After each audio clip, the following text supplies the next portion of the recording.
is a neuron? We know that neural networks are made by stacking layers of neurons. We can say that a neuron is a function that takes inputs and gives an output. But what is the physical significance of a neuron? Biological neurons are made from cells. But what is an artificial neuron made from? To answer this, we must travel back in time. 1959, Widrow and Hoff stood on the shoulders of Rosenblatt to build a model of what we call the perceptron. It was a device that could differentiate between two electronic signals, a binary classifier that could either answer yes or no. About a year ago, Welch Labs made a video about the perceptron. But why is this the atomic unit of the intelligent systems we have today? He brilliantly explained the history and the math behind the perceptron. And after watching the video over and over again to understand it, I decided to build one.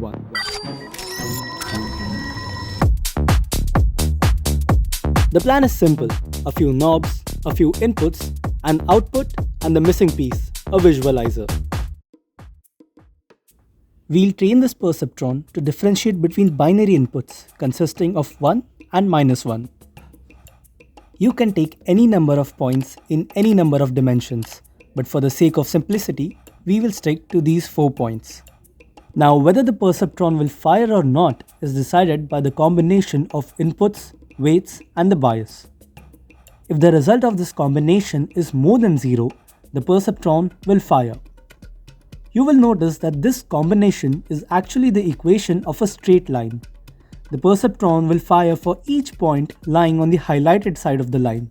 And these knobs, weights, and biases are what we call the parameters of a model. We train the perceptron using this simple algorithm. Let's say I want my perceptron to differentiate the input 1,1 from the other 3 inputs. We can start with any of the points. For 1,1, the perceptron should fire, but it didn't. So we increase the bias, we increase the weights corresponding to the positive inputs. We do this because we want the resultant to be more than 0.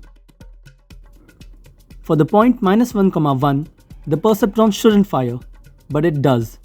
So we reduce the bias, we increase the weights corresponding to the negative inputs, and we reduce the weights corresponding to the positive inputs. We do this because we want the resultant to be less than 0.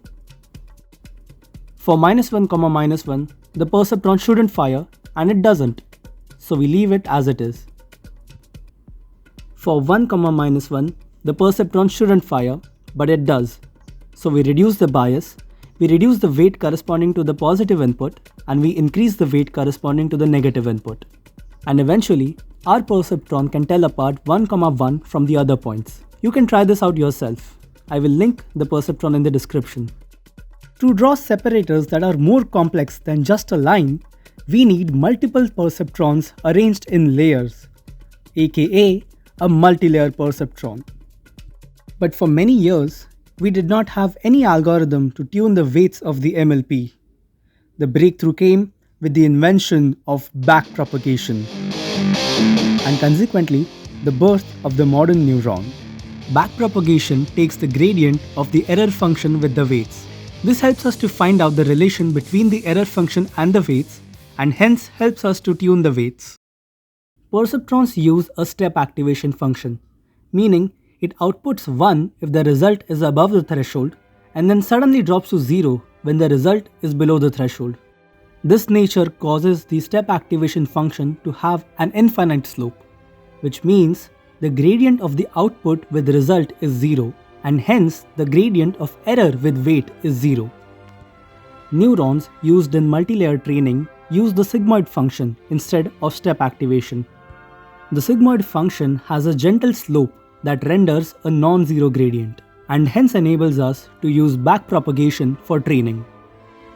While training deeper networks with the sigmoid function, we started facing the problem of vanishing gradients. Eventually, we ended up using the popular ReLU activation function.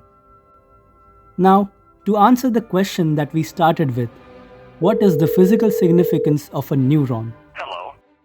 Neurons exist as a simulation. They don't exist physically.